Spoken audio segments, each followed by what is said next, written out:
Hai guys, welcome back to my channel.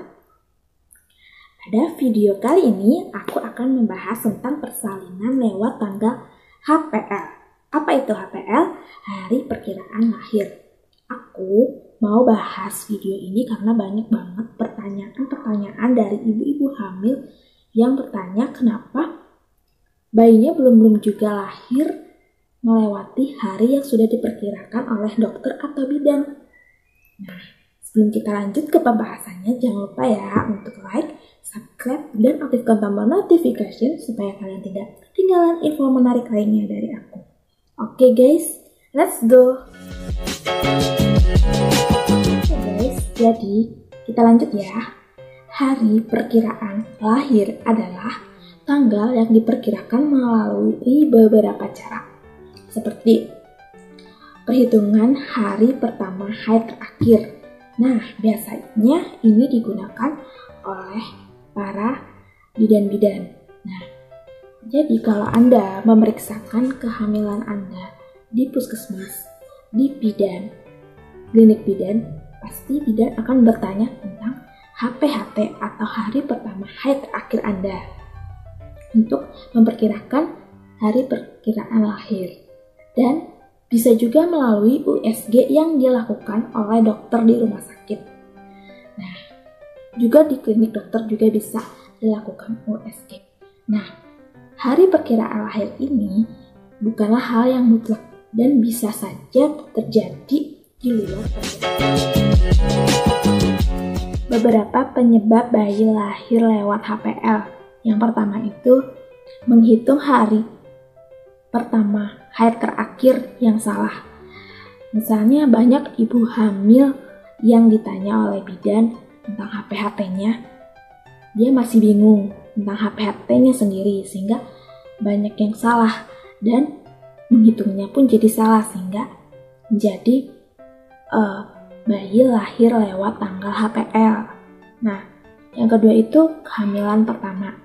Nah, biasanya di kehamilan pertama ini ibu masih bingung juga tentang apa itu HPHT, kapan dia haid terakhirnya. Nah, itu yang membuat kesalahan dan menjadikan bayi lahir lewat HPL. Yang selanjutnya, yang ketiga adalah banyak masyarakat yang beranggapan bahwa jenis kelaminnya laki-laki, maka HPL-nya lewat waktu. Nah, itu adalah anggapan masyarakat. Entah benar atau tidak. Nah, yang keempat, ibu hamil yang mengalami obesitas. Jadi, ibu hamil yang mengalami berat badan yang berlebih juga akan mempengaruhi faktor dia kelahiran bayi lewat waktu. Nah, pernah mengalami kehamilan lewat waktu sebelumnya. Jadi, di kehamilan, misalnya di kehamilan kedua, dia mempunyai riwayat sebelumnya di kehamilan pertama juga mengalami kehamilan lewat waktu atau HPL. Dan yang terakhir adalah masalah pada janin dan plasenta. Yang misalnya ada plasenta pravia, jadi plasentanya menutupi jalan lahir. Di sini juga ada beberapa resiko yang terjadi jika bayi lahir lewat HPL melebihi 42 minggu. Yang pertama adalah bayi kekurangan oksigen karena fungsi plasenta yang menurun. Jadi, suplai oksigen dari ibu ke janin melalui plasenta itu menurun karena usia kehamilan ibu semakin tua. Pertumbuhan melambat dan bahkan berhenti karena biasanya fungsi plasenta menurun setelah usia kehamilan 38. Yang selanjutnya, resiko yang akan terjadi adalah bayi akan sulit untuk melewati jalan lahir karena tubuhnya akan semakin membesar. Nah, jika bayi tidak dapat dilahirkan secara normal, biasanya dokter akan menganjurkan untuk persalinan sesar atau bantuan korset. Nah, resiko yang selanjutnya adalah berkurangnya air ketuban. Air ketuban itu sangat berfungsi untuk melindungi bayi di dalam rahim. Jika air ketuban berkurang, akan mempengaruhi denyut jantung janin. Next, resiko yang akan terjadi selanjutnya adalah bayi akan menghirup dan menelan mekonium atau tinja pertama kali yang keluar dan bercampur dengan air ketuban. Hal ini dapat mengganggu pernapasan dan paru-paru tidak berkembang dengan baik. Juga akan terjadi gawat janin yang ditandai dengan detak jantung janin yang melemah. Dan yang paling fatal adalah bayi akan meninggal dalam kandungan atau sesaat setelah melahirkan. Bagaimana sih penanganan kehamilan lewat HPL? Yang pertama, apabila sudah lewat seminggu setelah hari perkiraan lahir, biasanya dokter akan memantau kondisi ibu untuk mengetahui apakah ada tanda-tanda komplikasi pada ibu.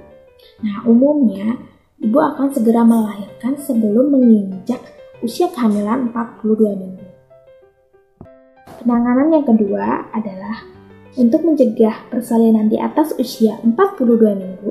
Biasanya dokter akan melakukan induksi saat kehamilan 41 minggu dan kondisi serviks sudah siap.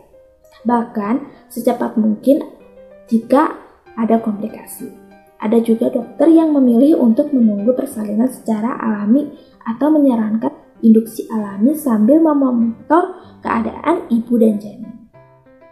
Nah, jika kamu mengalami kondisi yang seperti ini, cobalah tetap tenang. Apalagi jika dokter mengatakan bahwa janin dalam keadaan baik-baik saja. Jangan sampai kondisi ini membuat beban pikiranmu. Cobalah untuk menyibukkan diri agar kamu tidak terus-menerus memikirkan kapan persalinan akan tiba. Dan rutin memeriksakan kehamilanmu ke dokter kandungan agar kamu tahu keadaan janinmu sampai dia lahir. Nah, itu tadi adalah beberapa penyebab, resiko, dan cara penanganan dari kehamilan lewat HPL atau lewat waktu yang bisa aku sampaikan.